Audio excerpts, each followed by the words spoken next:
It is 2 minutes past midnight when I hear the persistent banging on my door. They are not the gentle knocks of someone with an emergency. They are impatient bangs, like someone in a hurry who doesn't care about waking up the whole neighborhood. I get up, confused, my heart racing. In 65 years of life, no one has ever come to my house at this hour of the morning. I walk barefoot down the cold hallway of my small house, the one I bought with my savings after selling the big one to help Robert set up his auto parts business. With every step I take toward the door, I feel a tightness in my chest, as if something bad is about to happen. I open the door, and there he is. Robert, my 42-year-old son, dressed in an expensive shirt and shoes that cost more than 2 months of my retirement check. Next to him is Lisa, his wife, with an impatient expression and her arms crossed. Behind them, I see a luxury car with the doors open. He doesn't greet me. He doesn't ask how I am. He doesn't apologize for the hour. He simply says in an authoritative voice, "Mum, we need you to take care of Lisa's mother." Ruth can no longer walk well. Her bones hurt a lot, and she needs help with everything. Before I can answer, I watch as the two of them carry an older woman, thin and fragile, who quietly groans with every movement. Ruth, who looks about 70 years old, has a face haggard with pain, and it's clear that every step costs her an enormous effort. "But what is going on, Robert?" I ask him as I watch them put her on my sofa without asking my permission. "Why didn't you tell me? Why at this hour?" Robert acts as if it is the most normal thing in the world. He starts taking bag after bag out of the car. Medicines, adult diapers, canes, a foldable wheelchair, creams, ointments, and a mountain of things I don't recognize. "It's just that this last-minute business trip opportunity came up," he says, continuing to unload things into my living room. "Lisa and I have to be out of town for a few weeks, maybe a few months. Her mum can't stay alone. She falls. She can't go to the bathroom alone. She can't bathe herself. She practically can't do anything without help." I look at Ruth, who is lying on my favorite sofa, the one I bought 5 years ago when I was able to save a little. She looks truly unwell, with obvious pain in every gesture. I feel sorry for her seeing her like this, but at the same time, I don't understand how my son can arrive at my house at this hour and impose this responsibility on me without consulting me.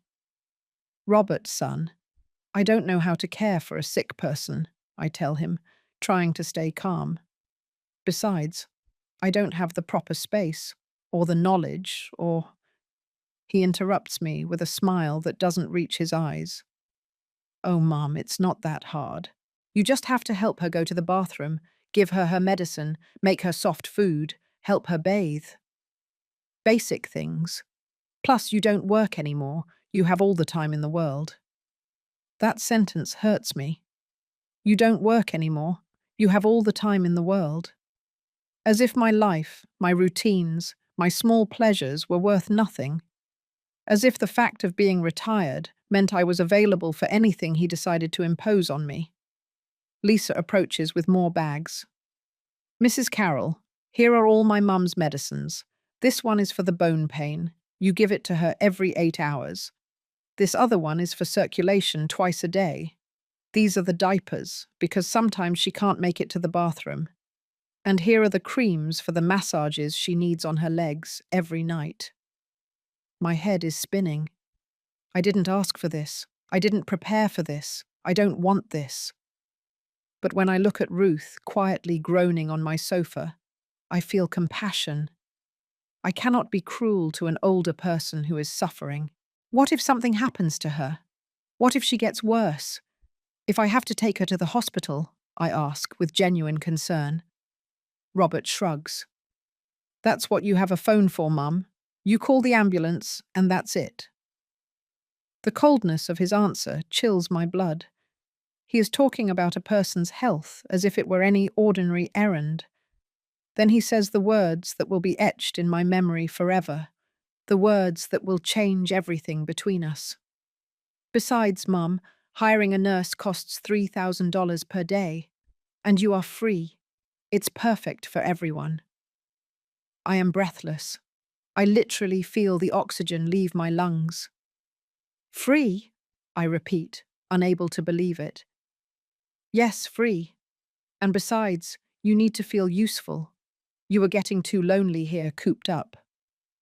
That word resonates in my head. Free. For my own son, the woman who gave birth to him, who raised him, who sacrificed her whole life for him, who sold her house to give him money for his business, I am free. Oh, and one more thing, he adds, as if it were a minor detail. Lisa and I are also going to stay here for a few nights before the trip. Our house is being fumigated, and we need a comfortable place to rest well before work. It is not a request. It is a declaration. My house has just been occupied by 3 people without my consent. My space, my tranquility, my routine, everything has been confiscated by my own son's decree. I watch as they start arranging Ruth's things in my living room, moving my furniture, reorganizing my space as if it were theirs. The wheelchair is placed right where I always put my table to drink my morning coffee. The medicines take up my entire dining room table. Lisa doesn't even look at me when she says, "Thank you, Mrs. Carroll. We knew we could count on you. My mother truly needs special care, but with your experience as a mother, I am sure you will do it perfectly." My experience as a mother? Being a mother doesn't automatically turn me into a geriatric nurse, but no one seems to care about my opinion. In less than 1 hour, my quiet, orderly life has turned into a chaos of responsibilities I never asked for. My living room smells of medicinal ointments, it's full of strange devices, and there is an unknown woman moaning in pain on my sofa. But the most painful thing is not the mess, nor the unexpected responsibility, nor even the invasion of my privacy. The most painful thing is the brutal revelation of what I really mean to my son, a free employee who is available 24 hours a day because she has nothing else to do. As I watch Robert and Lisa settle into my guest room as if it were a hotel, as I listen to Ruth's moans of pain from the living room, I realize that something fundamental has just been broken forever between my son and me. To him, I am worth exactly $0 a day. As I prepare breakfast at 6 in the morning for 4 people when I expected to eat alone, my mind flies back in time. I can't help but remember how I got here, how my life became this thing I have now. I remember when Robert was 8 years old and got pneumonia. His father, may he rest in peace, worked nights at the factory and slept during the day. I was the one who spent sleepless nights next to my son's bed, putting cool cloths on his forehead, giving him his medicine every 4 hours, praying that the fever would go down. In those moments, when he grabbed my hand with his tiny fingers and told me, "Mum, don't go. I'm scared," I felt my heart melt with love. I promised him I would never abandon him, that I would always be there for him, no matter what happened. I never imagined that 34 years later, he would see me as a free employee. Robert was always a demanding child. If he wanted something, he would cry until he got it. If he didn't like the food, I had to cook him something special. If he had difficult homework, I would stay up late helping him until the early hours. His father said I was spoiling him, but I thought I was showing him love. When he turned 15 years old, he wanted an expensive bicycle that cost 2 months of my salary as a seamstress. I worked extra shifts for 3 months, sewing until my fingers hurt, to buy him that bicycle. The day I gave it to him, he barely said thank you and went out to ride it. Not a hug, not a special smile. But I was happy, thinking I had made my son happy. At 18 years old, Robert announced that he wanted to study engineering at an expensive private university. His father had died 2 years earlier, and I was the only one working. The tuition cost $1,500 a month. My complete salary was $1,200. What did I do? I sold the few pieces of jewelry I had, borrowed money from my siblings, worked extra Saturdays and Sundays, and even sold my good sewing machine to buy a cheaper used one. All so my son could have the education he deserved. During the 5 years of university, I lived practically on beans and tortillas to be able to pay for his studies, his books, his transportation, and even money for his outings with friends. Robert lived like a prince while I sacrificed in silence. He never graduated. In the last semester, he decided that engineering wasn't for him and that he wanted to start an auto parts business. 5 years of my life, 5 years of extreme sacrifices, thrown away because my son decided to change his plans.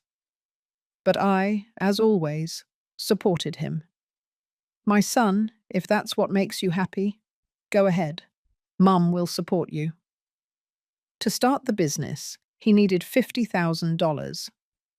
I had my house, a modest 3-bedroom house that I had finally paid off with great effort. It was my only asset, my only security for old age. Robert came with numbers, projections, dreams. Mum, in 2 years I'll pay you back everything, and I'll even buy you a bigger house. This business is going to be a total success. Trust me. Against the advice of my siblings, against my own survival instinct, I sold my house.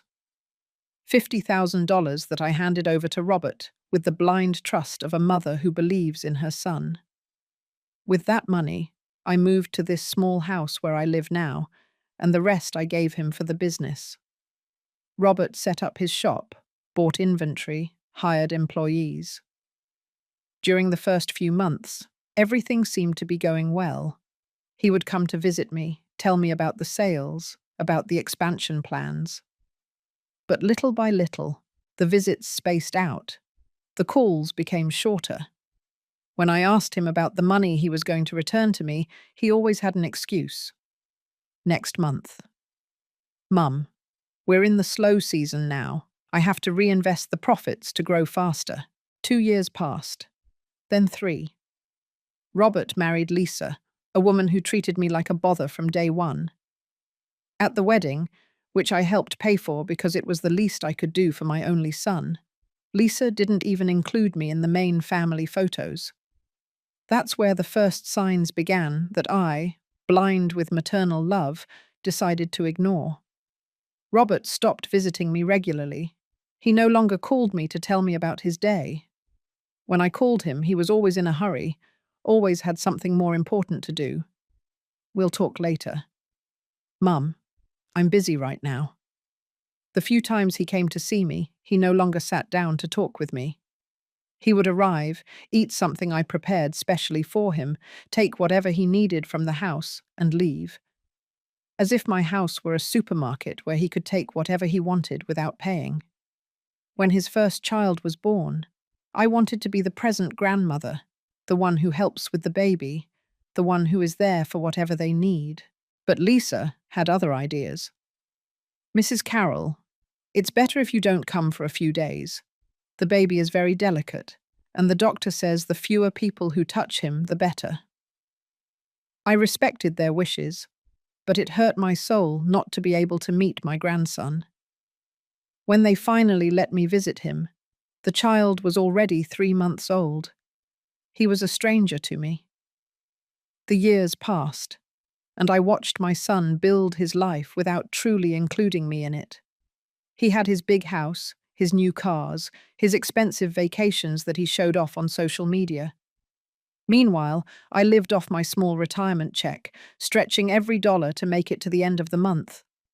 The money he borrowed from me never appeared. When I mentioned it, Robert would get annoyed. Oh, Mum, don't start with that again. You know I'll pay you when I can. But I have a lot of family expenses right now. His expenses. A new car, designer clothes, dinners at expensive restaurants, beach trips every month. My expenses, medicine for my blood pressure, basic groceries, utilities for the house. Little by little, I understood that to Robert, I was only convenient when he needed something. If something broke down in his house, He would call me so I could pay the technician because you don't have other expenses, Mum. If he needed someone to watch the kids, he would show up with them without warning, because he knew I didn't have anything else to do. But what hurt me the most was seeing how he introduced me to his friends. Once I went to his business without announcing it and heard him talking to a client. My mum is already old. She doesn't have much to do, so she's always available to help with whatever we need. As if I were an object, not a person with a life of my own. Now, as I serve breakfast to Ruth, who thanks me with a sweet smile that reminds me why I agreed to take care of her, I understand that all these years I have been trained for this. To be the one who gives and never receives. To be the one who is available regardless of my own plans. To be the one who is worth $0 a day. But something inside me started to change last night when Robert said those cruel words. For the first time in my life, I am starting to see my son not with the eyes of blind maternal love, but with the eyes of reality. And the reality hurts more than I ever imagined. 3 days have passed since Robert and Lisa settled into my house with Ruth. 3 days in which I have been a nurse, cook, maid, and host in my own house. But this morning something strange happens that puts all my senses on alert. Robert is reviewing papers at my dining room table, the same table where I used to quietly drink my coffee every morning. He has a folder I don't recognize, full of documents that look important.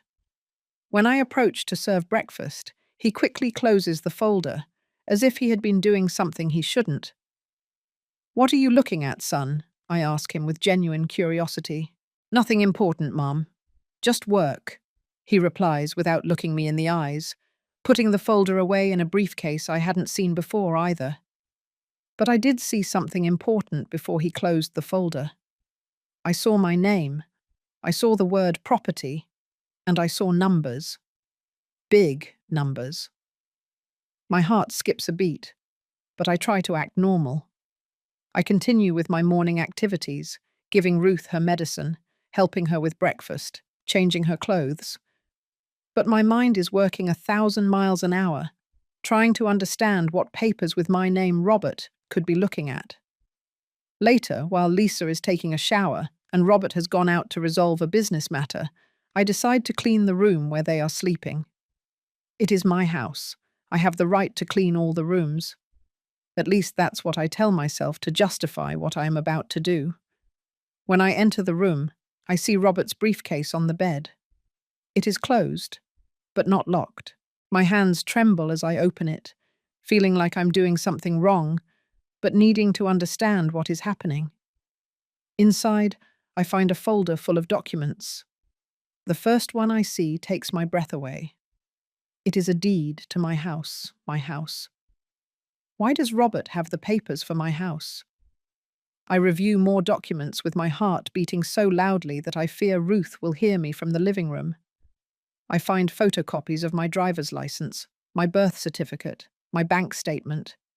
How did he get these papers? When? What for? But what I find at the end of the folder leaves me completely frozen. A document from the property registry dated last week. A document that talks about a property transfer by family donation of my house to Robert Jones. My legs turn to jelly. I have to sit on the bed so I don't fall. Family donation? When did I donate my house to Robert? When did I sign something like that? I review the document more carefully with trembling hands. There is my signature, or something that looks a lot like my signature. But I don't remember ever signing anything like that. I would never donate my house. It is the only thing I have left, my only security. I hear the shower turn off. Lisa is finishing her shower. I quickly take out my phone and take photos of all the important documents. I don't know why I do it, but my instinct tells me I need proof of what I am seeing. I put everything back exactly as it was and leave the room with shaky legs. I sit in the kitchen, pretending I am preparing lunch, but in reality, I am trying to process what I have just discovered. Robert is trying to take my house from me. Not only that, apparently he has already started the legal process to do it. And all while he has me taking care of his mother-in-law for free in that same house he is trying to steal from me. When Robert returns, I act as if nothing has happened. I serve him lunch, talk about the weather, ask about his work. But inside I am dying. Every smile of his seems false. Every kind word sounds like betrayal. "Mum, the soup is so good," he tells me while eating. "You have always been the best cook."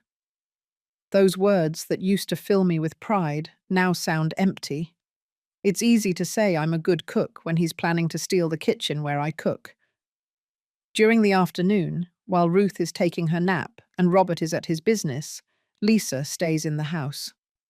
I see her talking on the phone on the patio, and something in her tone of voice catches my attention. She speaks loud enough for me to hear, as if she wants me to hear her.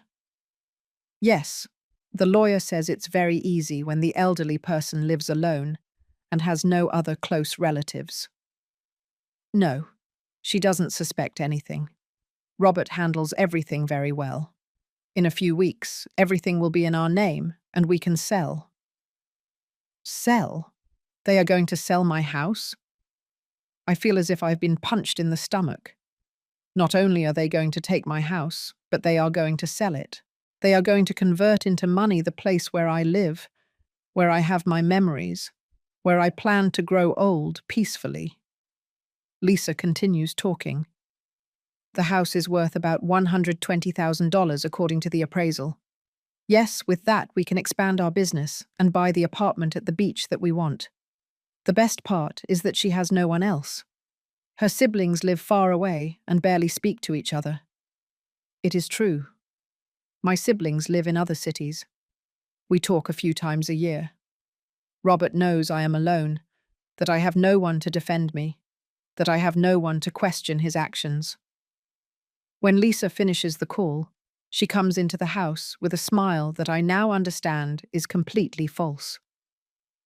"Mrs. Carroll, do you need help with anything?" "No, dear. Thank you. Everything is fine," I answer. But inside I am screaming. That night, after giving Ruth her nighttime medicine and making sure Robert and Lisa are asleep, I sit at my small kitchen table with a cup of tea and try to fully understand what is happening. My son, the boy I carried in my arms, who I cared for when he was sick, for whom I sold my big house to give him money for his business, is stealing the small house I have left. And not only that, he is using me as a free nurse while he plans to leave me homeless. The cruel irony is perfect. While I am selflessly caring for his sick mother-in-law, he is forging documents to steal my house. I wonder how long he has been planning this. Since when has Robert seen me not as his mother, but as an obstacle to be removed?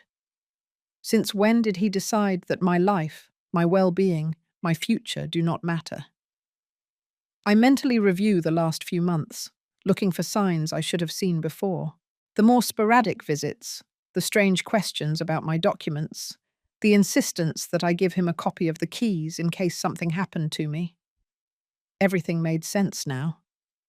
I look toward the living room where Ruth sleeps peacefully, unaware that her presence in my house is part of a strategy to rob me. She is innocent in all this. She is a sick woman who needs care, and her own family is using her as a smokescreen for a crime. Because this is a crime. Stealing an elderly person's house, forging documents, abusing maternal trust. All of this has to be illegal. But the question is, what can I do? Who can I turn to? Who will believe me that my own son is stealing from me? For the first time in my life, I feel a different silence inside me. It is not the silence of maternal submission that I have maintained for 65 years. It is the silence of someone who is planning, thinking, preparing. Robert taught me that I can be free as a nurse, but he doesn't know me well enough to know that I can also be very expensive as an enemy. That night, As I listen to my sons snoring in my guest room, I make a decision that will change everything. I am not going to yell. I am not going to cry. I am not going to beg. I am going to act. Silently, intelligently, patiently. Because if Robert learned to be treacherous, he learned it from life. But if he is going to learn the cost of betraying a mother, he is going to learn it from me. The following days, I live in a strange state that I have never experienced before. On the outside, I am the same Carol as always. I get up early, prepare breakfasts, take care of Ruth patiently, clean the house, smile when necessary. But inside, there is a new Carol who is waking up. A woman who observes, analyzes, and plans. Ruth has become my involuntary confidant. While I give her her medicine, while I help her change position to avoid bed sores, while I prepare her soft meals, she tells me things about her family that break my heart and open my eyes at the same time. "Carol, dear, I didn't want to come bother you," she tells me one afternoon while I massage her swollen legs. "But Robert told my Lisa that you were very lonely, that you needed to feel useful, that this would be good for you." Needed to feel useful, as if I were an old pet that needs to be kept entertained. "Ruth, I don't mind taking care of you," I answer honestly.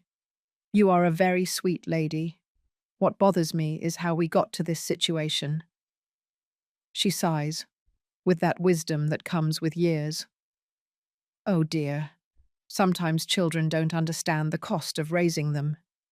They think that because we are old, we no longer feel, we no longer think, we no longer have a life of our own." Those words pierce my heart because they are exactly what I am experiencing. During one of our conversations, Ruth tells me something that freezes my blood. Robert told Lisa that after selling this house, they were going to find me a place in a public nursing home, that I would be better cared for there. Selling this house. Ruth unknowingly confirms what I heard in Lisa's phone call. But there is something else. After using me to care for his mother-in-law for free, after stealing my house, they were going to get rid of her too. We are two elderly women being used and discarded by the same family. "Did you know they were going to sell my house?" I ask her carefully. Ruth looks at me confused. "Your house? I thought it belonged to Robert. He told Lisa that you had decided to donate it to him because you no longer needed it, that you were going to go live with some relatives." My blood boils. Robert is not only stealing my house, but he is already spreading lies to justify the theft. According to his version, I am voluntarily giving him my property and I'm going to go live somewhere else. Where am I supposed to go? I don't have other close relatives willing to take me in. My siblings have their own families, their own problems. With my small retirement check of $600 a month, I cannot afford rent in any decent place. Robert knows it. He knows perfectly well that if he takes my house from me, he is condemning me to homelessness. And he doesn't care. That night, when everyone is asleep, I review my own documents. I look for the original deed to my house, my IDs, my bank statements. I want to make sure I have everything in order to understand exactly what is happening. When I open my important documents drawer, I notice that things are missing. The original deed to the house is gone. The copies of my driver's license are gone too. My last tax return has disappeared. Robert has been stealing my documents little by little, probably during his previous visits. Every time he came to visit me, he was actually coming to steal pieces of my legal identity to build his fraud. I sit in the darkness of my kitchen, trembling not from cold but from rage. My own son has been planning this for months, maybe years. Every smile, every "I love you, Mum," every fake hug, all while planning to steal the only thing I have left. The next day, Robert announces that he and Lisa are going on a 2-week trip. It's that important business I told you about, Mum. We're going to open a branch in another city. Of course. They are leaving right now, when the process of stealing my house is probably in the final stages. They are leaving me here to take care of his mother-in-law, while they go to enjoy the anticipated profits from the sale of my property. And Ruth? I ask. You take care of her perfectly, Mum. Besides, this trip is already costing us a lot of money. We can't pay for a nurse, too. Of course. The money they are spending is the money they are going to get from selling my house. My own house is financing their vacation, while I work as a free nurse. Before leaving, Robert does something that confirms all my suspicions. He comes to say goodbye, and asks me to sign some papers in case of any emergency with Ruth. They are medical authorizations. Mum, so you can make decisions if she gets sick and we're not here. The papers look normal, but I no longer trust anything that comes from Robert. I tell him I will review them calmly and give them back later. He gets nervous. No, Mum, sign them now. It's just a precaution. We don't want you to have problems if you have to take her to the hospital. His insistence makes me more alert. Robert, if they are just medical authorizations, there is no rush. I will review them well and give them to you signed tomorrow morning. I see frustration in his eyes, but he can't insist more without looking suspicious. He leaves without the signed papers, and I am left with one more folder of documents to review. That same night, I read them carefully with a magnifying glass I use to thread needles. Among complicated legal language, I discover phrases that terrify me. Temporary transfer of custody, total financial responsibility, indefinite welfare decisions. They are not just medical authorizations for Ruth. They are documents that would make me legally and financially responsible for her indefinitely. If I had signed them, Robert and Lisa would have completely freed themselves from any obligation toward Lisa's mother, leaving her with me forever. The plan is perfect and diabolical. They steal my house, they leave me taking care of their sick mother-in-law without pay, and on top of that, they make me legally responsible for all her medical expenses and care until she dies. I would lose my house, my money, and my freedom. They would gain $120,000 and free themselves from a costly responsibility. I stay up all night, not because Ruth needs me, but because I finally understand the magnitude of the betrayal I am experiencing. It's not just that my son sees me as worthless. It's that he is actively destroying my life to benefit his own. The next morning, when Robert comes for the signed papers, I lie to him with a calm that surprises even myself. Oh, son, I completely forgot.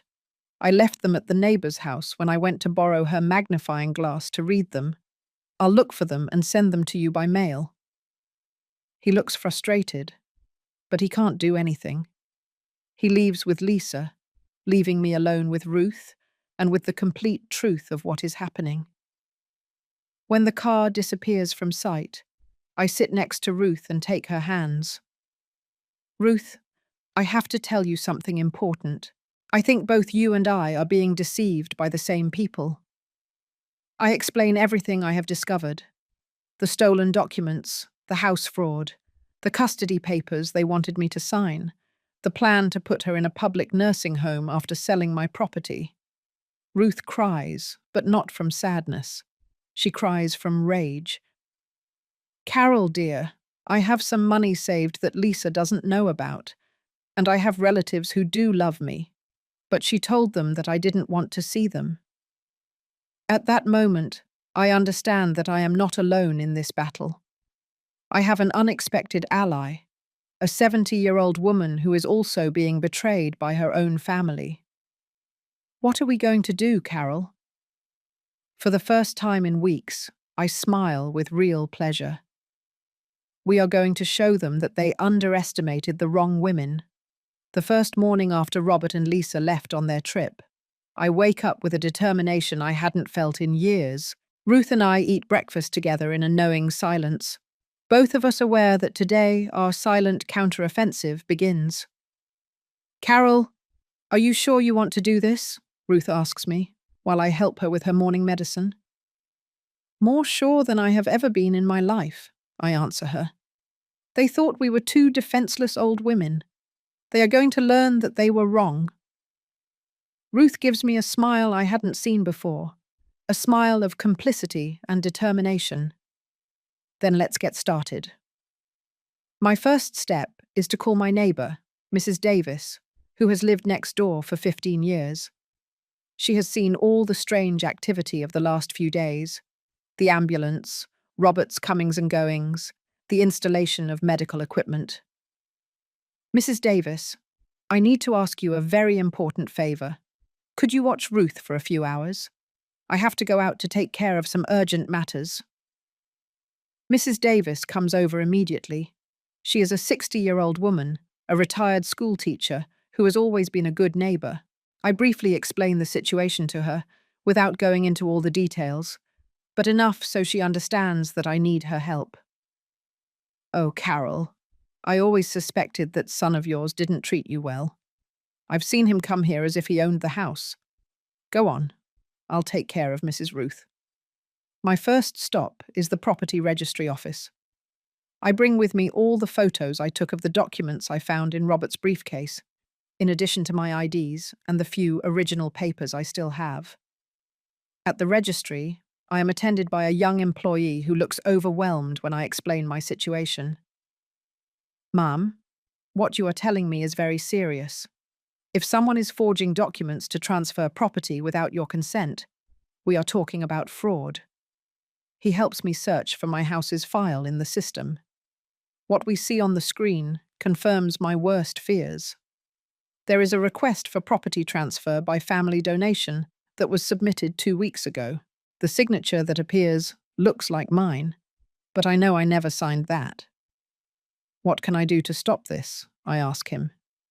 You need to file a formal complaint for document fraud and also an objection to the transfer. But you will need a lawyer. This is too complicated to handle alone. The employee gives me a list of lawyers who specialize in real estate fraud. One of the names catches my attention. Thomas Miller, lawyer specializing in family scams. From the property registry office, I go directly to the office of lawyer Miller. He is a man about 68 years old, with a serious face but kind eyes. When I explain my situation, he becomes very serious. Mrs. Jones, this is more common than you think. Family fraud against older people is increasing a lot. Children who take advantage of their parents' trust to steal their properties. I show him all the photos I took of Robert's documents. The lawyer reviews them carefully with a magnifying glass. This signature is definitely forged. Look here. The pressure of the stroke is not consistent with a natural signature. And here, this date does not match the other documents. Your son made several mistakes that will make the case much easier for us. How much will all this cost? I ask, worried about my small retirement check. Look, Mrs. Carroll, I also have a mother your age. It makes me very angry to see these cases. I will only charge you $300 for the entire legal process. And if we get the house back, which I am sure we will, you don't owe me anything else. For the first time in weeks, I feel real hope. Lawyer Miller explains the plan to me. First, we are going to file a criminal complaint for document forgery. Then we are going to ask for a court order to stop any property transfer. And finally, we are going to prove that all the documentation is fraudulent. How long will it take? If all goes well, we could have a preliminary resolution in 2 weeks. The problem will be when your son finds out that we discovered everything. That is my concern too. When Robert returns and realizes that I know everything, he could become dangerous. From the lawyer's office, I go to the bank where I have my savings account. I want to review all my bank transactions to see if Robert has also been stealing money from me. The bank executive, a woman named Sarah Wilson, checks my account on her system. Mrs. Carroll, I see some strange transactions here in the last few months. There are 3 withdrawals for significant amounts that were made with your card, but at times when you normally don't come to the bank. She shows me the records. Withdrawals of $500, $400, and $600, all made on Tuesdays at 10 in the morning. I never go to the bank on Tuesdays because that is the day I go to the market. Who else has access to your card? Sarah asks me. The truth hits me like a hammer. My son has a copy of my card for emergencies. Sarah looks worried. Ma'am, your son has been withdrawing money from your account without your authorization. That is also a crime. Between the forged documents and the unauthorized withdrawals, Robert has stolen almost $2,000 of my savings. Money that I had saved for medical emergencies, for house repairs, for my security. Sarah helps me change all my access numbers and cancel the card that Robert has. From now on, he will not be able to touch a penny of my money. When I return home, it is late, but I feel different. For the first time in weeks, I feel like I am taking control of my life. Mrs. Davis welcomes me with a smile. Carol, Ruth is a very sweet lady. We talked all afternoon. She told me some things about her family that left me very worried. Ruth also had a productive day. While I was gathering legal evidence, she was making phone calls to relatives she hadn't contacted in months because Lisa had told her they didn't want to hear from her. Carol, I spoke with my sister who lives in the state capital. It turns out that Lisa told her I had dementia, that I no longer recognized anyone, that it was better not to visit me so as not to confuse me more. Another lie from Lisa to isolate Ruth from her real family. My sister wants to come visit me tomorrow, and my nephew, who is an accountant, says he wants to review how Lisa has been managing my money. That night, after giving Ruth her nighttime medicine, we both sit at the kitchen table to plan our next steps. Ruth, tomorrow when your sister comes, tell her everything. Let them know that you don't have dementia, that you are being deceived, that they want to put you in a public nursing home after stealing my house. And you, Carol, when are you going to confront Robert? I am not going to confront him. I am going to let him return from his trip thinking that everything went perfectly, that I signed the papers, that I accept losing my house, that I am the silly old woman he thinks I am. And then? Then he is going to discover that you should never underestimate a betrayed mother. That night, I sleep better than I have slept in weeks, not because my problems have ended, but because I am finally doing something to solve them. Tomorrow, Robert is going to call to ask about the signed papers. I am going to lie to him with the same ease with which he has lied to me for months, because now I also know how to play dirty. The difference is that I am playing to recover what is mine. He was playing to steal what was never his. Robert calls exactly when I expected him to, on Wednesday afternoon, when he has already been on the trip for 5 days with Lisa. His voice sounds relaxed, almost happy, like someone who is enjoying a vacation paid for with stolen money. Hello, Mum. How are things? How is Ruth doing? Everything is fine, son. Ruth is improving a lot. She even walked a little with the cane yesterday. That's good, Mum. Hey, did you already mail those papers I left for you to sign? Here comes the moment of my first strategic lie. Yes, son. I mailed them yesterday. They should arrive tomorrow or the day after tomorrow. Did you sign all of them? You didn't have trouble understanding anything? No. Everything was very clear. They were just medical authorizations for Ruth, right? Exactly, Mum. Just that. The ease with which he lies to me confirms that I have made the correct decision. If he can lie to me about papers that would make me financially responsible for his mother-in-law for life, I can lie to him about having signed them. When are you coming back? I ask him. Monday of next week. The business is going better than expected. I think we're going to be able to expand much faster. Of course, the business is going well. It's easy to expand when you plan to do it with $120,000 stolen from your mother's house. After hanging up, Ruth looks at me with admiration. Carol, you lie better than they do. Well, I have 70 years more experience in life, dear. The following days are strange, but revealing. Without Robert and Lisa in the house, I can clearly see what my life was like before they came to invade it. Ruth and I develop a comfortable routine. She is gradually improving. I do my activities without the pressure of being a servant to 3 people, and we both talk like 2 friends, sharing a difficult situation. Ruth's sister, Janice Thompson, comes to visit her on Thursday. She is a 65-year-old woman, very elegant, who is clearly shocked when she sees her sister's real state. Ruth, Lisa told me that you no longer recognized me, that you had severe dementia, that it was better not to visit you so as not to upset you. Janice, my mind is perfectly fine. The only thing I have is this pain in my bones that prevents me from walking like before. But my head works perfectly. Janice stays all afternoon. She sees how Ruth talks normally, how she remembers all the family names and dates perfectly, how she is aware of the news and can hold complex conversations. Ruth, I have been completely deceived.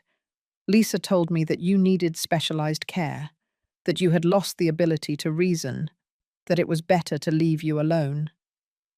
When Janice finds out that Robert and Lisa plan to put Ruth in a public nursing home after selling my house, she becomes furious. My sister has her own money, she has family who loves her, and she has the right to decide where she wants to live.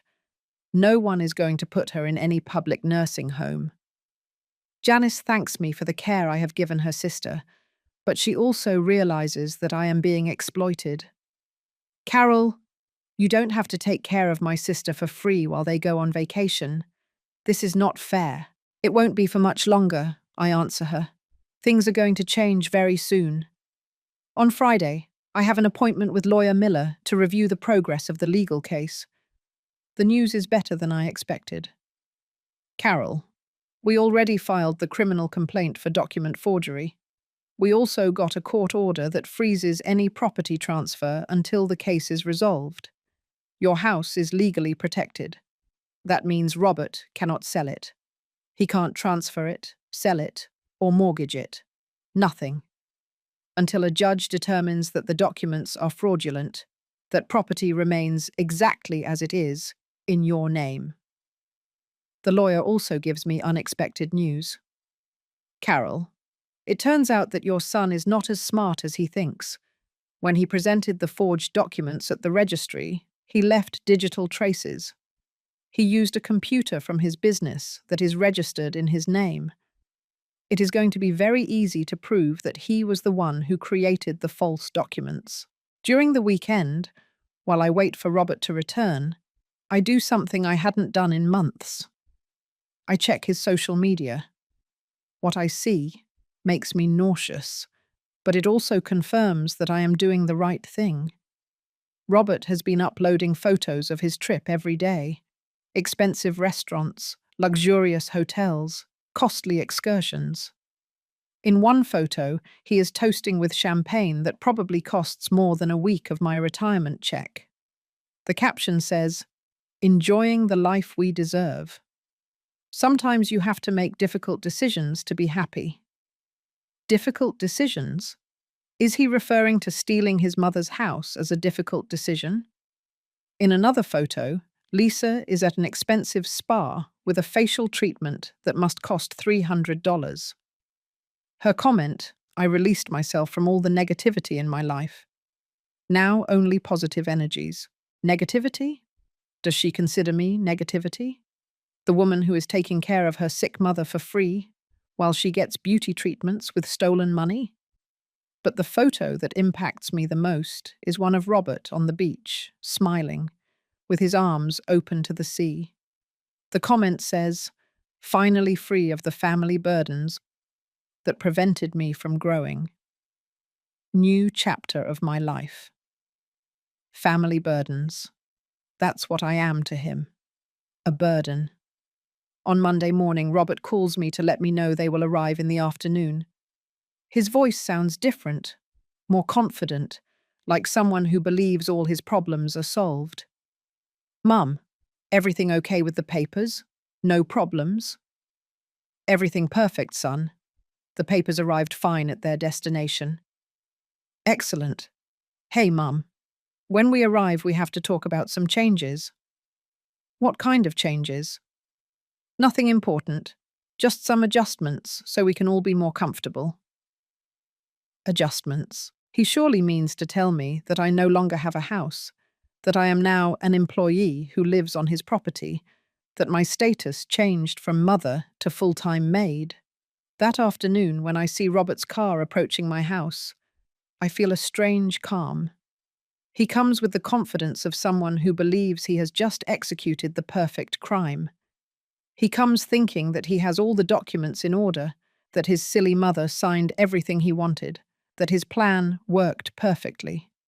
He doesn't know that his fraudulent documents are being investigated by the police.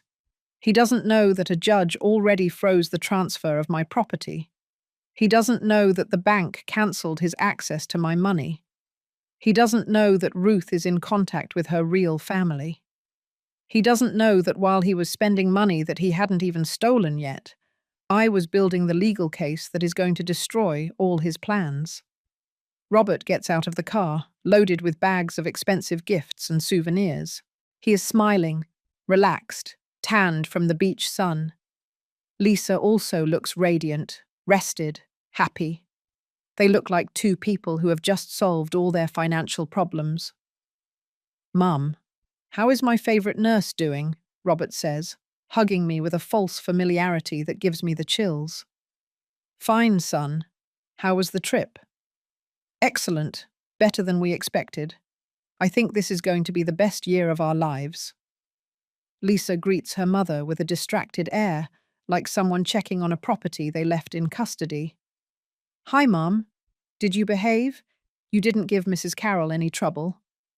As if Ruth were a naughty pet. That night, during dinner, Robert is particularly talkative. He tells me about his plans to expand the business, about the possibility of opening another branch, about some investments he is considering. Everything financed with the money from the sale of my house. Mum, tomorrow we have to go together to some offices to sign some additional papers. Pure formality, but they need you to be present. Formalizing the theft of my house, he means.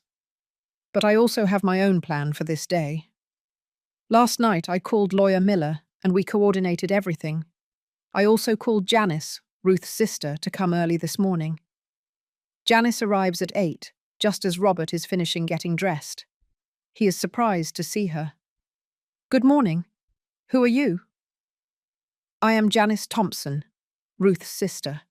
I have come to pick up my sister to take her to live with me. Robert's face changes completely. From the confident smile, it goes to confusion and then to alarm. What? No. No. Ruth is very sick. She needs specialized care. She can't leave just like that. Janice, who already knows the whole story, responds firmly. My sister does not have dementia, as you told me. She can perfectly well decide where she wants to live, and she decided to come with me. But the papers, the custody documents. Robert starts to get nervous. What custody documents? Janice asks with feigned innocence. Robert looks at me desperately. Mum, tell her that you signed the papers I left you. Tell her that you are Ruth's legal guardian now. Here comes my moment of truth. Robert, I never signed any custody papers. You told me they were only medical authorizations. But you said you had mailed them. I lied. That simple word, I lied, said with all the calm in the world, completely throws him off. His perfect mother, his obedient mother, his mother who never questions anything, has just admitted that she deliberately lied to him. Lisa runs down, hearing the raised voices. When she sees Janice with suitcases next to Ruth, she panics. No, my mum can't leave. She is very sick. She can't take care of herself. Ruth, who has been silent until now, speaks with a stronger voice than we had heard in weeks. Lisa, my mind is perfectly fine. I just have trouble walking. But with physical therapy, I will improve. I am going with my sister because I want to be with family who truly loves me. But the expenses, the care, it's very expensive, Lisa screams. Janice smiles. Ruth has her own money, money that you have been managing without her permission. My nephew, the accountant, is already reviewing all the accounts.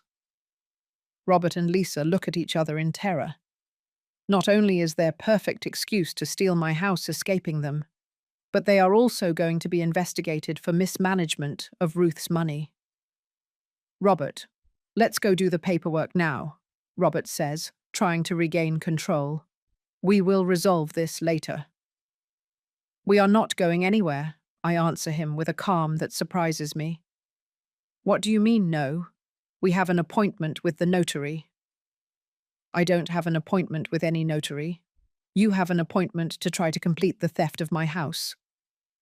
Robert is speechless. His perfect plan is crumbling before his eyes, and he doesn't understand how. The doorbell rings. It is Lawyer Miller, who arrives exactly at the agreed time. Good morning, Mrs. Carroll. I am Thomas Miller, your lawyer. Are the other parties involved in the real estate fraud present? The word fraud drops like a bomb in the room. Robert turns completely pale. Fraud? What are you talking about? What lawyer? Mum, what is going on here? Lawyer Miller opens his briefcase and takes out a thick folder. Mr. Robert Jones, I have here a criminal complaint for document forgery, a court order that freezes the transfer of your mother's property, and evidence of unauthorized access to bank accounts. Robert slumps into a chair, completely pale. No, I don't understand. Mum, what have you done? What I should have done a long time ago, defend myself. Lisa tries to intervene. This is a misunderstanding. Robert was just helping his mum with the papers. Lawyer Miller looks at her coldly. Helping? Forging your mother's signature on property transfer documents is helping. He takes out copies of the fraudulent documents and shows them to them. Look here. This signature is clearly forged. The pressure of the stroke, the speed of writing, everything indicates that it was not done by Mrs. Carroll. Robert attempts a desperate strategy. Mom is very old. She gets confused. Maybe she signed and doesn't remember. Robert, I tell him with a voice he had never heard from me. I am 65 years old, not 95. My mind is perfectly clear. Clear enough to remember every lie you have told me in the last few months. The lawyer continues. In addition to the real estate fraud, we have evidence of unauthorized withdrawals from your mother's bank account for a total of $1,500. Lisa becomes hysterical. This is a trap. They are manipulating her. Mrs. Carroll had always said that the house was going to be for Robert. I never said that, I respond firmly. You invented it to justify your plans. At that moment, another person arrives, a police officer whom Lawyer Miller had called to be present. Mr. Robert Jones, the officer asks. Yes, it's me. You need to come with us to make a statement about the complaint of real estate fraud filed against you. Robert gets up, trembling. You are arresting me. For now, we just need your statement, but I recommend you get a lawyer. Lisa begins to cry. This is going to ruin everything. The business, our reputation, the loans we took out. There is the confirmation of something I suspected. Not only did they plan to steal my house, but they had already taken out loans using the house as future collateral. What loans? Lawyer Miller asks. Lisa realizes that she has just confessed something serious. We needed money for the business. You used as collateral a property that did not belong to you. The police officer takes note. That is another crime. Bank fraud. Robert explodes. This is all your fault, Mum. We were helping you. We were going to take care of you. We were going to find a place where you could live peacefully. A place where I could live peacefully? Are you referring to the street? Because that's what I had left after you sold my house. That's not true. We were going to take care of you. Robert, how did you take care of Ruth? Planning to put her in a public nursing home after using her illness to steal my house. The officer intervenes. Sir, we need to go. We have to complete your statement. As Robert is led out in handcuffs, followed by Lisa, who can't stop crying, Janice finishes packing Ruth's things. Carol, are you going to be okay? Ruth asks me before leaving. I'm going to be better than ever. Friend, take good care of yourself. When the house becomes silent, I sit in my favorite chair in the living room, and for the first time in months, I can breathe peacefully in my own home. Lawyer Miller reviews some papers. Carol, the legal process is going to take a few weeks, but with all the evidence we have, I am sure we are going to win. Your house is safe. And Robert, is he going to face charges for real estate fraud, document forgery, and bank fraud? They are serious crimes. I look toward the door through which my son left. The boy I raised, who I loved, who I protected for 42 years, has just been arrested for trying to steal from me. But for the first time in a long time, I don't feel sadness. I feel peace. The following days pass as if I were living in a movie I hadn't asked to see.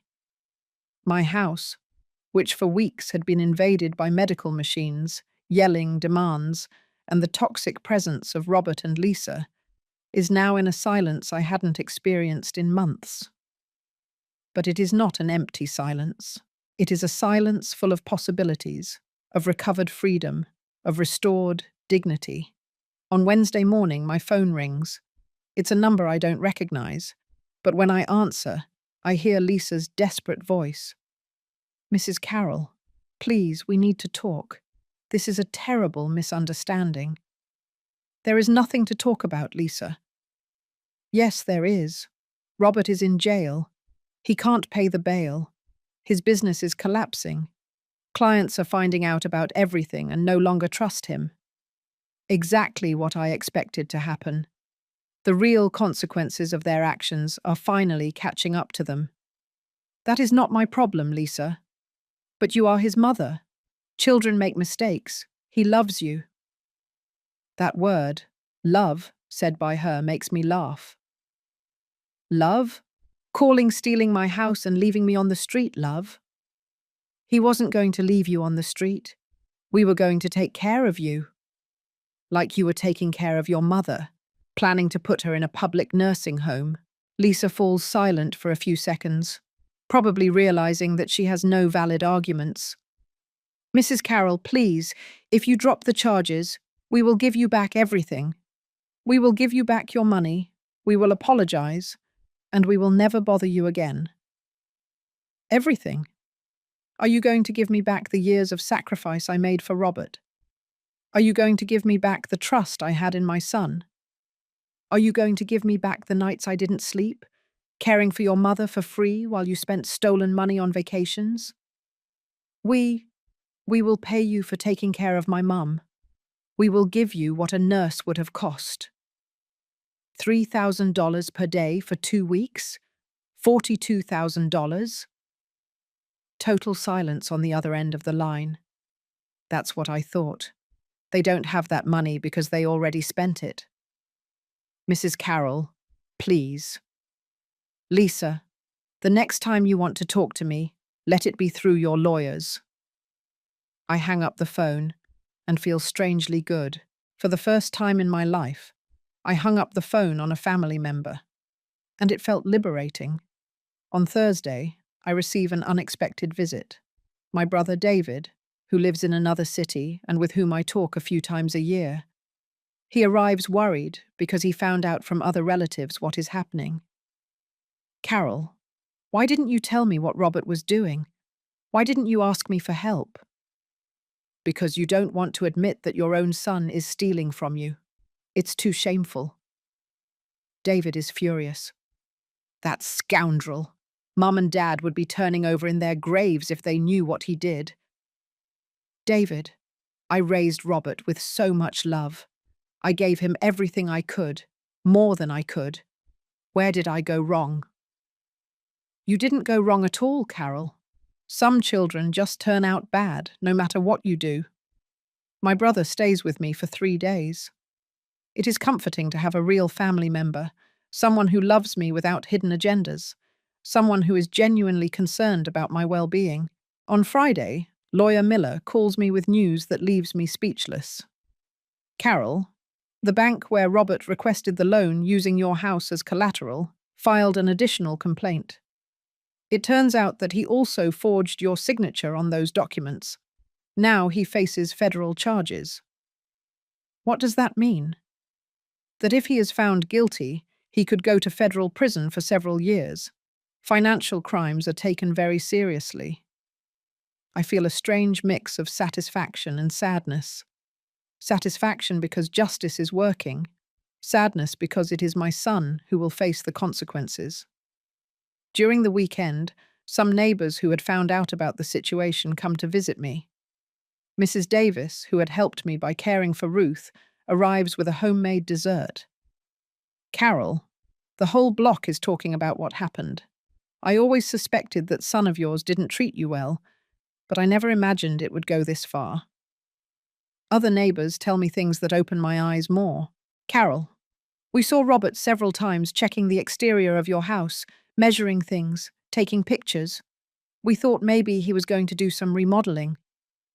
He was appraising the property to know exactly how much money he could get from the sale. We also saw him once taking papers out of your mailbox when you weren't home. We thought it was strange, but we didn't want to get involved. Robert had been intercepting my mail, probably to control what information reached my hands. On Monday morning, I receive a call that surprises me. It's Ruth from her sister's house. Carol, dear, how are you? Fine, Ruth. And you?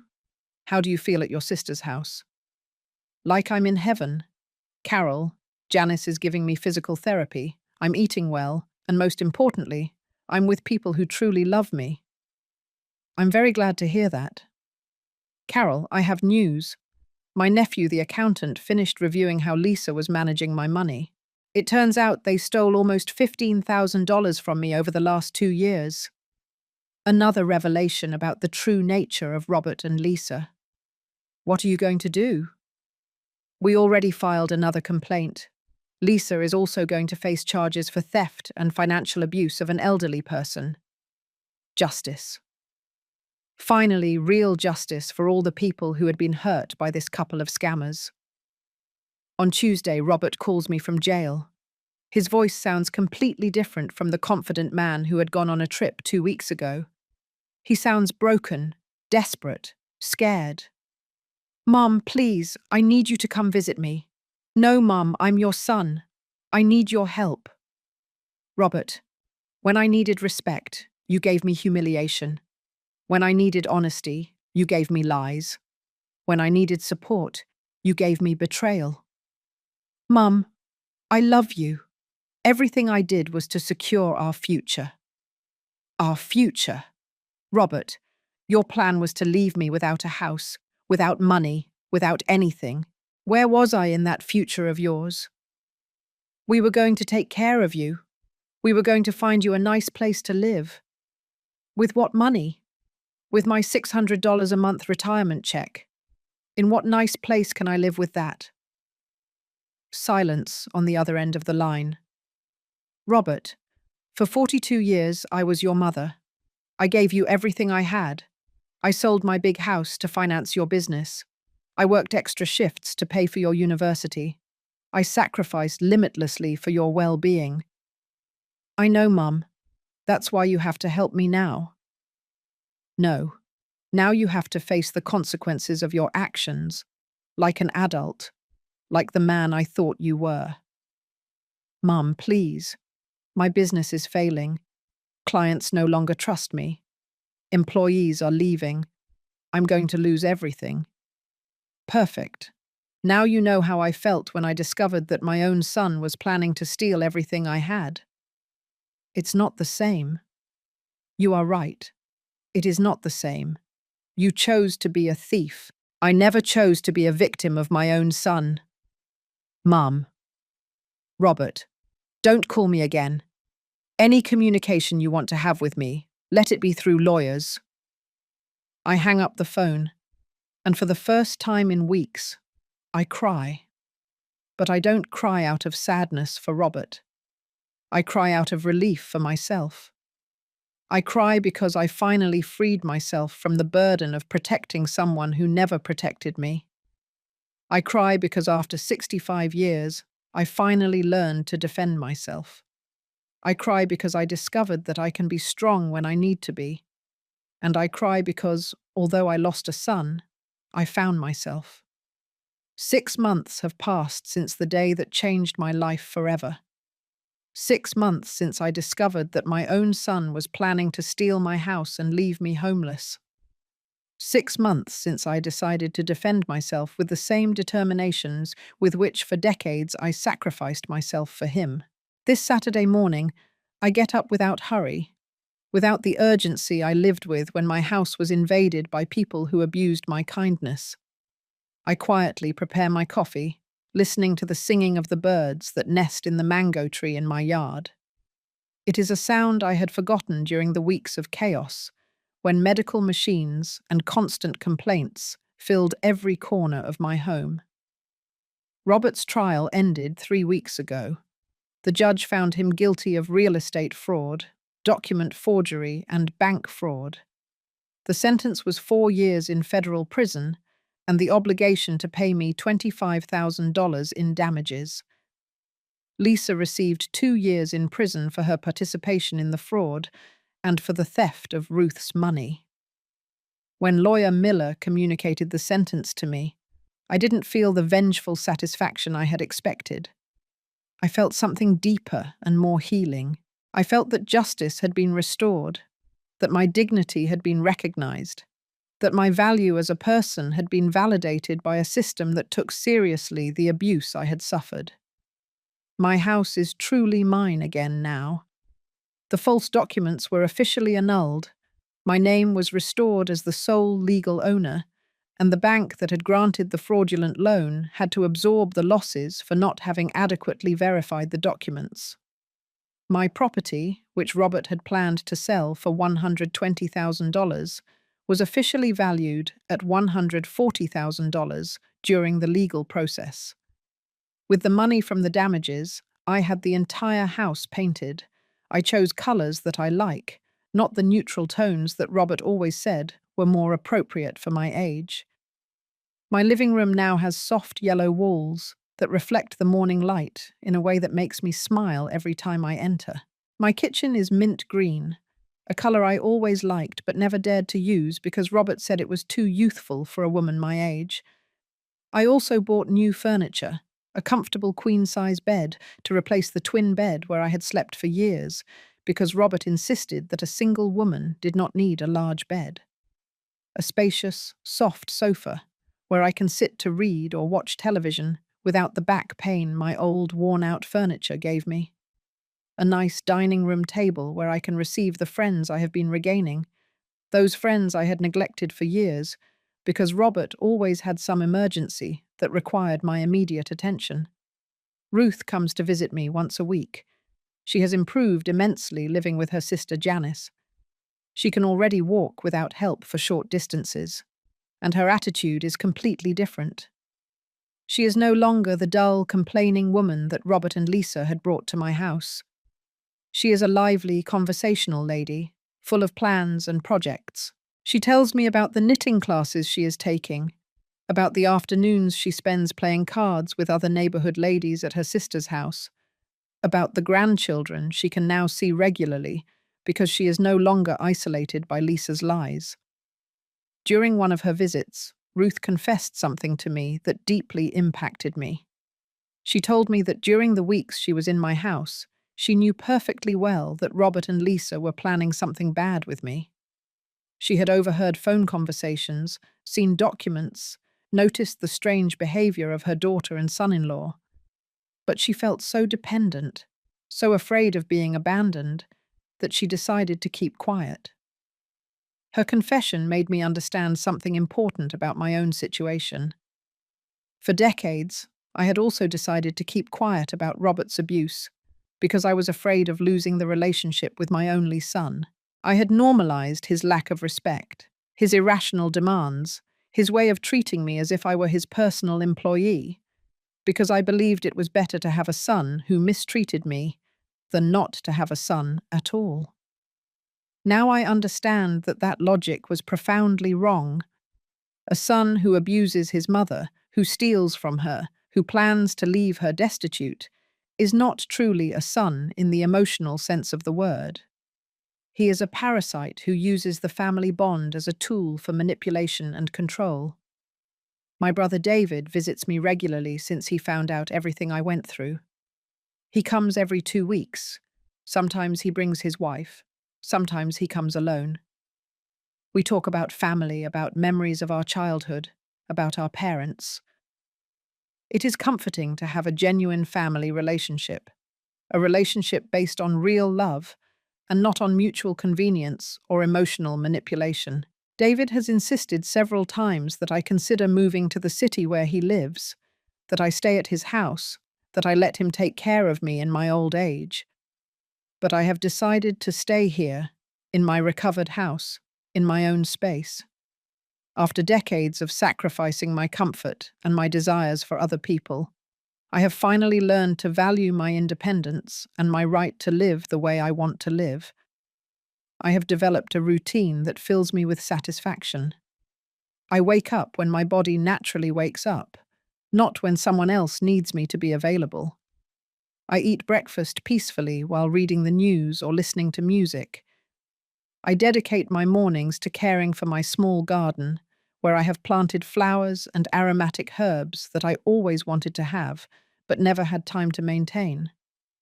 I spend my afternoons reading, watching movies I like, or visiting the neighbors who have become real friends. On Sunday mornings, I walk to the neighborhood church, not necessarily because I am very religious, but because I enjoy the walk, the cordial greeting with other people from the neighborhood, the feeling of belonging to a community that sees me as a valuable individual and not as a useful tool to solve other people's problems. Robert wrote me several letters from prison. The first were letters of supplication, trying to convince me to drop the charges, promising me that he had learned his lesson, swearing that he would never hurt me again. Then came letters of emotional manipulation, reminding me of all the happy moments of his childhood, talking about the love he had always felt for me, trying to make me feel guilty for having abandoned him in his time of greatest need. The most recent letters have been letters of anger. He blames me for ruining his life, accuses me of being vengeful and cruel, tells me that a true mother would never have allowed her son to go to jail. In those letters, I see Robert's true personality, the personality that had been hidden behind years of manipulation and false displays of affection. I have not responded to any of his letters. I read them to remind myself why I made the decisions I made, but I don't feel any obligation to give him the emotional comfort he is looking for. For 42 years, I was the one who sought his approval, his affection, his recognition.